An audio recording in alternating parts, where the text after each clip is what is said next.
It is Mother's Day 2025, and I'm thinking, with my wicked sense of humor, that I'm going to tell you about Ma Barker, the worst mom ever, born October 8th, 1873 in Ash Grove, Missouri.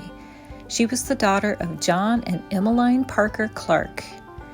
In 1892, at the age of 19, she married George Barker. The not happy couple had 4 sons. Herman was born in 1893, Lloyd in 1897, Arthur in 1899, and Fred 1901. Husband George worked a variety of low-paying jobs, and the FBI listed him as shiftless. That's right, shiftless. And the Barkers paid zero attention to their sons. They didn't care about their education. They didn't care if they were fed. All 4 of the Barker boys were known as illiterate, and they lived now in Tulsa, Oklahoma as a family. The Barker boys committed crimes as early as 1910. They had highway robbery. They ran over a child, and the crimes just increased in severity, including robbery and murder.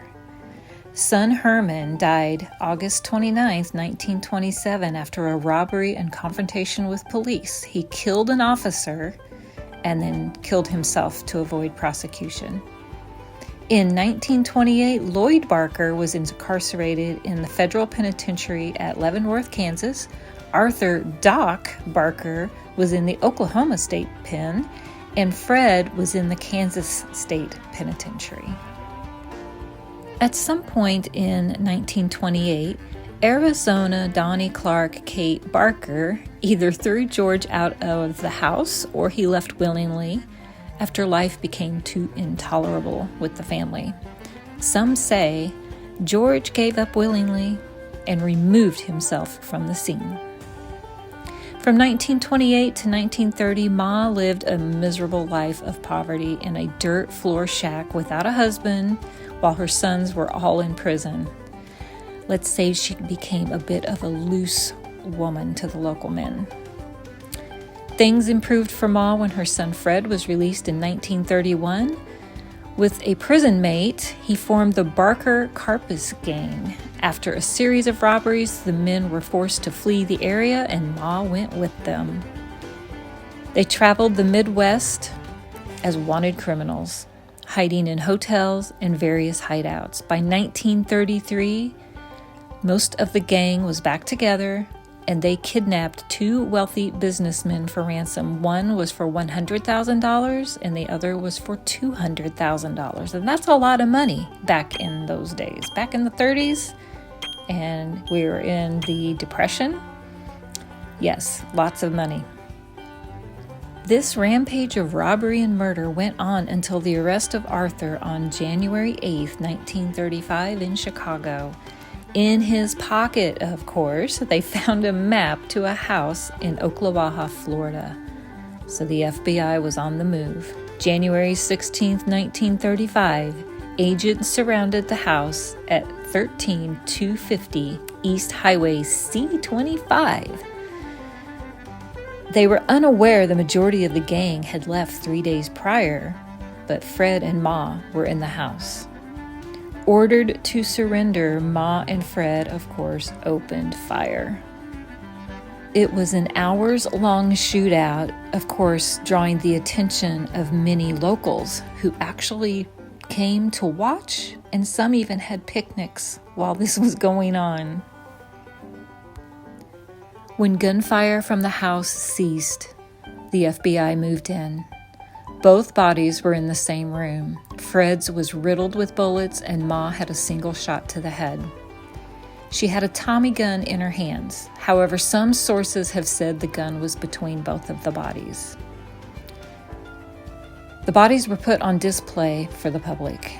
They were stored unclaimed until October 1st, 1935, when relatives, we're not sure who those relatives are, had them transported to Oklahoma and buried next to the body of Herman, which was Ma Barker's firstborn son. Of the Barker Karpis gang, 19 were arrested, 4 were killed by lawmen, and 3 were killed by gangsters.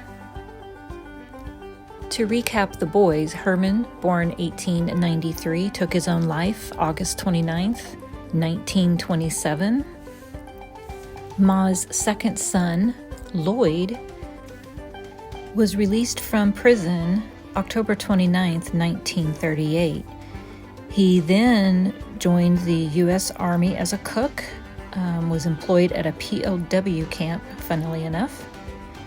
He got the Good Conduct Medal and honorable discharge. He and his wife moved to Colorado, where she killed him and was sent to an insane asylum. So even when he tried, it didn't work out for him, poor guy. We are entering the city limits, so I'll pause so you can look around a bit.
And now let's continue where we left off. Arthur, who was born in 1899, was killed trying to escape from Alcatraz prison. Of course, there's a long list of the things that this individual was involved in to get him to Alcatraz. And you already know how Fred passed. He was with his mother on January 16th, 1935 at Ocklawaha, Florida. Along with the map that was found in the pocket of Arthur, along with letters she was writing to her son, telling him about a large gator in Lake Weir that everyone called Gator Joe. This was a dead giveaway to confirm the location of their house. Ma Barker's birth home is down this road, off to the left, and it's now a dairy farm. Some say Ma was not the leader, but a superstitious, gullible, and cantankerous woman. That the gang sent her to movies while they committed the crimes. Notorious bank robber Harvey Bailey, who knew the Barkers well, said that Ma Barker couldn't plan breakfast, let alone be a criminal enterprise. So, with that said, happy Mother's Day. This is what not to do as a mom, and hopefully everyone has a great week. I hope you found this interesting and enjoyed some of the information. And that's the local history here near Ashgrove, Missouri. If you would like to see some of the town, I did a very frigid, freezing, horribly cold video where I walked around peeking in the windows during Christmas, and I will link that here at the end of the video. I hope you enjoy. Thank you.